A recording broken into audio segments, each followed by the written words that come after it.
Byrdman here with my top 3 animes for newbies list. Now, I typically will gravitate towards the kind of oddball, wacky, horror, sometimes even gory kind of anime.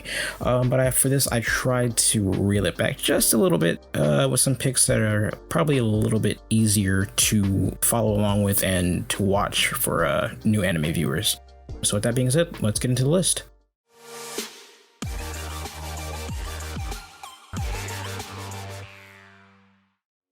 First up, I'd like to talk about Erased. Erased is the story of Satoru Fujinuma, a failed manga artist who possesses an ability known as Revival that sends him back in time moments before a life-threatening incident occurs, enabling him to prevent it from happening again. When his mother is murdered by an unknown assailant in his home, and he becomes a prime suspect, Satoru's ability sends him back 18 years in the past, and he is given the opportunity to not only save his mother, but also prevent a kidnapping incident that took the lives of 3 of his childhood friends. I picked Erased because in 12 short episodes, it does an excellent job at building suspense and providing twists and turns. You learn who the antagonist is pretty early on in the series, but you're left trying to figure out how Satoru, who is now a child, will piece together clues to outsmart him and ultimately prevent tragedy from happening. To me, it kind of felt like a mini version of Light vs. L in Death Note.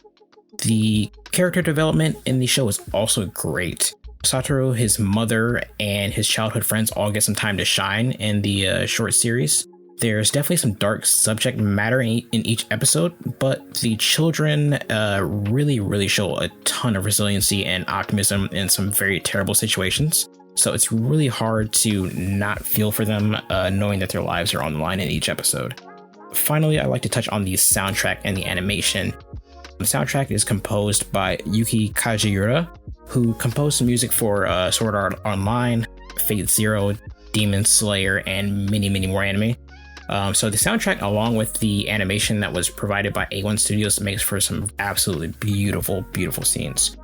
In short, if you are a fan of thrillers or murder mysteries, Erased might be something you might be interested in checking out. It's currently streaming on Netflix, Hulu, Funimation, and Crunchyroll. Alright, so next up we're going to talk about Kill la Kill. Kill la Kill follows Ryuko Matoi, who is on the hunt for her father's killer. Armed with her only lead, a giant scissor blade, she arrives at the prestigious Hanuji Academy and challenges the ruler of the academy / student council president, Satsuki Kiryuin, and her powerful underlings, the Elite Four. Ryuko must defeat them in order to find out her father's killer and unearth some family secrets. I chose Kill la Kill because it's so over the top, crazy, and just plain out fun anime. The premise seems simple enough, but soon you learn about Goku suits. These are suits that are made out of a material called life fibers that essentially give the wearer superhuman abilities. They're given to the top students at Hanuji Academy, and there is actually an ultra competitive hierarchy to kind of secure and keep one of these suits. Basically, the students are fighting each other to move up in class rank and to acquire more powerful suits. Ryuko actually has one herself, but hers is different because hers actually uses her blood as a power source, and it's the only Goku suit capable of communication. Kill la Kill also sports a crazy cast of characters. No one feels like a waste, whether they get 10 minutes of screen time or 10 seconds. You've got a crazy, energetic, but kind of narcoleptic character. You also have a super militant by the books character, a character who fights with classical music, and then you also have one that fights with big Doomfist from Overwatch style gloves. You also have a group of nudist spies battling against a fashionista who uses life fibers in her clothing, and that's just a few of the great characters that you'll meet along the way. The art style in the show is also something to take note of. It's got a unique and very quirky style that at times looks low budget, but at the same time allows the focal points of these scenes to just really stand out. And you really see it in the just crazy over the top fight scenes that you get in each episode. There's also a beautifully animated car chase, and then you have a crazy shootout throughout the entire city in the show that's just beautifully animated. And there's always something funny or just kind of weird or just even like little Easter eggs going on in the background of every scene. So as you're just watching it, you want to kind of really just pay attention to everything that's going on. And finally, we have to talk about fan service. There's definitely some fan service in the show, but it's done in a very satirical way. And they do a really good job of acknowledging that it's there. Ryuko actually, she's constantly objecting to the revealing design of her Goku suit, like anytime she's powering up. And before, as I mentioned, there's literally a group of nudist spies, but you don't have to worry about seeing anybody in their birthday suits, as they're conveniently covered or just kind of blurred out anytime they're on the screen. In closing, if you're looking for a higher energy, non-stop action anime that doesn't take itself too seriously, then go check out Kill la Kill on Crunchyroll, Funimation, Verve, Netflix, or Hulu. And last but not least, I want to talk about Fullmetal Alchemist Brotherhood. This is not only my favorite anime, but it is the one that made me fall in love with anime. In this world, the use of alchemy is bound to the law of equivalent exchange. In order for something to be obtained, something of equal value must be lost. The Elric brothers, Edward and Alphonse, tragically learned this after attempting a human transmutation, which is forbidden in the world of alchemy, to bring their mother back to life. This act costs Ed an arm and a leg, and it leaves Alphonse without a physical body, but his soul ends up being bound to a set of armor.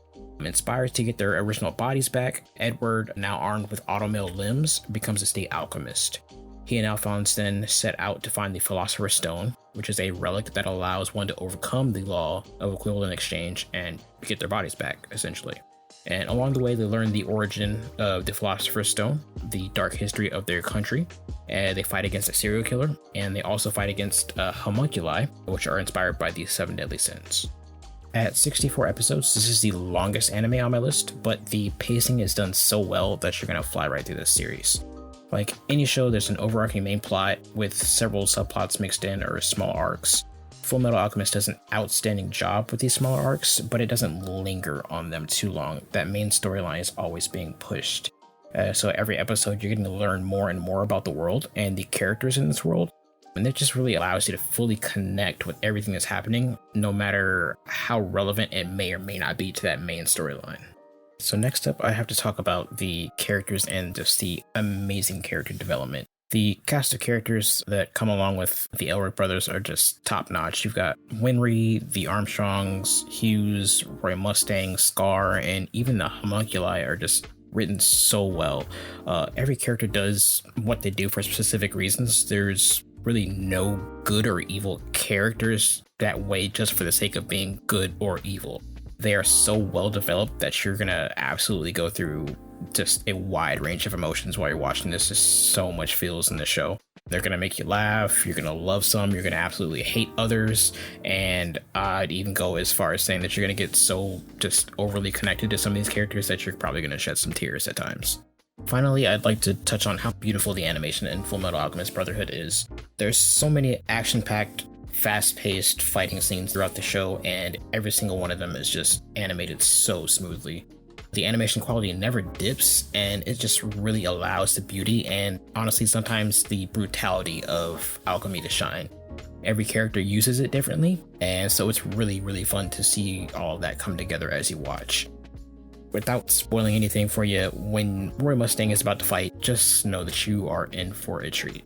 So if you want an action-packed anime with a great plotline, amazing character development, Fullmetal Alchemist Brotherhood is probably for you.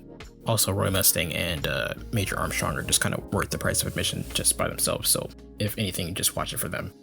It is streaming over on Netflix, Hulu, Crunchyroll, and Funimation, so go check it out.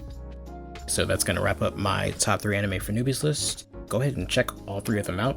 Let us know what you think about them. And as always, guys, like the video, subscribe if you're not subscribed to the channel. Go ahead and follow us on Twitter and join the nation to be part of the conversation. This is Byrdman signing out.